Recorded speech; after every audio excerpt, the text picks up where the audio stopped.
you guys, I think, have been, at least for me, one of the main reasons why I've reintroduced tempo into my training for everything now. Everything is tempo. Your whole life. So given that we've, yes, slow in, slow out, talk to me about what good technique looks like. So one is, a good technique should be focused on targeting a specific muscle or muscles.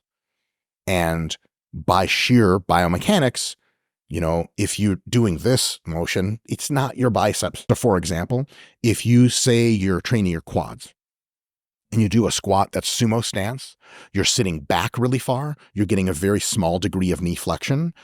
There are better ways to train the quads. That is not the best technique for the quads almost for anyone, because the better technique would be like, well, we target the quads. That means we expose them. That means we give them a high degree of range of motion, which means like as you squat mostly down, your toes should go over your knees should go over your toes rather, and you should go nice and deep.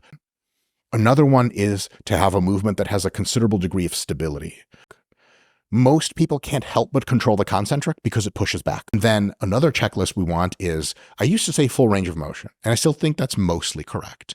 But we're learning there are different parts of the range of motion which are more or less hypertrophic. Now, it's 5 to 10% more growth. So you can do top end partials. You can bench like this and get plenty of muscle growth. Tons of IFB pros and jacked up juice heads do it and they're still jacked.